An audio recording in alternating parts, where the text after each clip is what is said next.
السلام علیکم. محمد عزیز صدیق اپنے اسپیشل پروگرام کے ساتھ حاضر خدمت ہے. مارچ اپنے آخری اختتام کے اور اپریل کے مہینے میں کوئی اچھی خبریں آپ تک آئیں گی. اس میں ڈیفینیٹلی بین الاقوامی دنیا اور پاکستان کے اندر بھی کہیں نہ کہیں کسی طرف چیزیں آتی نظر آئیں گی. جہاں وہ فارورڈ بلاک کی باتیں ہو رہی ہیں، میں اس پہ اتفاق نہیں کرتا.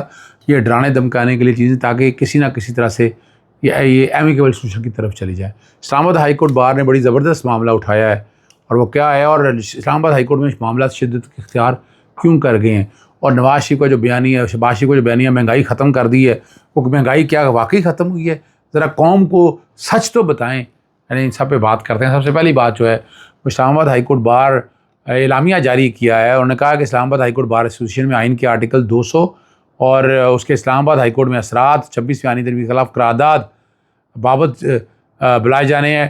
جنرل باڈی کا اجلاس آفس میں موصول ہوئی. قرارداد موصول ہونے کے بعد جنرل باڈی اجلاس منظوری اسلام آباد ہائی کورٹ بار ایسوسیشن کابینہ سے عید کی تعطیلات کے بعد لی جائے گی.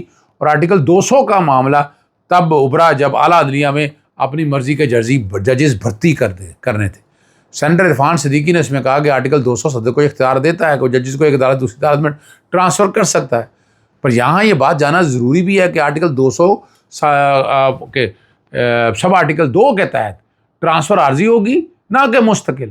اور 20 فروری کو اسلام آباد ہائی کورٹ بار نے ججز کو غیر آئینی قرار دیا تھا، اور عید کے بعد ہائی کورٹ بار 26ویں آئینی ترمیم کے منفی اور مثبت اثرات کو دیکھے گی تاکہ آپ کوئی ایک فائنلٹی کی طرف جا سکیں.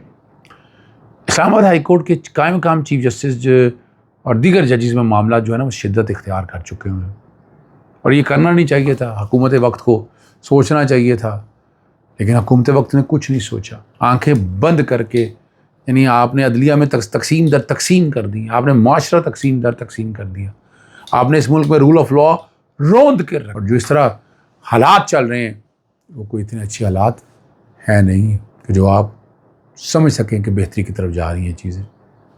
ہمارا تو کام ہے آپ تک حق اور سچ کی بات بتاتے رہنا، سچی باتیں آپ کے نالج میں لاتے رہنا. لیکن یہاں جو ہے نا جسٹس بابر ستار نے سروس سے متعلق کیس کی سماعت سے معذرت کر کے نئے بینچ کے لیے واپس بھیجا.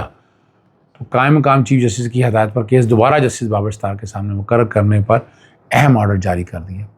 جسٹس بابر ستار نے کیس ڈپٹی رجسٹرار کو نئے بینچ کے سامنے مقرر کے لیے بھیجنے کا تحریری آرڈر جاری کیا. اس حکم کے مطابق 14 مارچ کو عدالت نے کیس دوسرے بینچ کے سامنے مقرر کرنے کے لیے واپس بھیجا. ناقابل فہم طور پر کیس کی فائل دوبارہ اس عدالت کو بھیج دی گئی. چیف جسٹس کے انتظامی سائٹ پر ریمارکس کے ساتھ فائل بھیجی گئی. یہ بینچ اسی کیس کو سنے گا. کیس واپسی اس عدالت کو بھیجنا لازمی طور پر چیف جسٹس آفس یا رجسٹرار کے آفس کی غیر دانستہ غلطی ہونی چاہیے. بصد احترام چیف جسٹس کے پاس یہ طے کرنے کا کوئی اختیار نہیں کہ ایک عدالت نے لازمی طور پر کیس سننا ہے یا نہیں. رولز کے مطابق کیس بینچ کے سامنے مقرر ہونے پر کیس سننے سے معذرت کا اختیار متعلقہ جج کے پاس ہوتا ہے. جج کے کیس سننے سے معذرت پر چیف جسٹس یا رجسٹرار آفس کے انتظامی معاملات سمجھ کر مداخلت کی کوئی گنجائش نہیں. ہائی کورٹ رولز کے مطابق ہنگامی اور عمومی مقدمات کی سماعت کے لیے اختیار کرنے کا ڈپٹی رجسٹرار کے پاس، اور یہ لاہور ہائی کورٹ میں بھی یہ حال ہے. یہاں بھی چیف جسٹس صاحب جون سا دل چاہتا ہے کیس اپنی مرضی سے جس کے بعد مرضی لگا دیں. کمپیوٹر سافٹ ویئر ہے، یعنی میرے کوئی کسی مخصوص ججز کے پاس جاتے ہیں. میں نے بارہا یہ پوچھا ہے، اور اگر ایک جج نے کہا کہ میں نے سن کے فلاں جج کے پاس جانا نہیں، اپنے پاس یا کسی اور کے پاس لگا لیں. یعنی یہ چیف جسٹس کا یہ انتظامی اختیار یہ نہیں ہے جوڈیشلی. اور یہ ایک نارمل پروسیجر ہے. یہ جو آپ بیٹھ کر نا جہاں عدالتوں کا نظام خراب کر رہے ہیں، آج کیوں نہیں بول رہے وہ سارے جو کہتے تھے کہ چیف جسٹس اتنا طاقتور ہے؟ جب چیف جسٹس عمر تا بندیال صاحب کے بارے میں بڑا شور پڑتا تھا، آج کیوں نہیں باتیں ہوتی کہ کیا چیف جسٹس کو اتنا طاقتور بنا دیے؟ سینئر بنائے نا یہاں بھی supreme court practice and procedure act بنائے یہاں پر، یہاں چیف جسٹس کا سینئر پیونی جج بٹھائے نا 3 تاکہ فیصلہ کرنا ہو، بینچ نامینیٹ کرنے کا، یہ کرنے کا کم از کم 3 جج تو ہو نا، یہ بیٹھ کر اختیار استعمال کریں یہ. لیکن نہیں نا جی، وہ ان کا سسٹم ان کے مطابق چل رہا ہے، انہیں اس کے فائدے ہیں، ایڈوانٹیجز ہیں، تو اس لیے وہ اس کے نظام کو اسی طرح لے کر چلنا چاہتے ہیں. اللہ کرے کہ کسی وقت سمجھ آ جائے ہماری بار ایسوسیشن کی اور باقی لوگوں کو بھی اس کو بہتر کیسے کرنا. عمران خان کو جیل میں کتابیں فراہم کرنے اور بچوں سے فون پر بات کرنے سے متعلق انسداد دہشت گردی عدالت راولپنڈی کا حکم نامہ جاری کر دیا، اور اس کے مطابق عمران خان کو ان کے بچوں سے ٹیلی فون بات کرانے کا حکم دیا، اور ساتھ یہ بھی کہا ہے کہ عمران خان کو بھجوانے والی کتب ان تک پہنچائی جائیں. ابھی تک تو آپ دیکھ رہے ہیں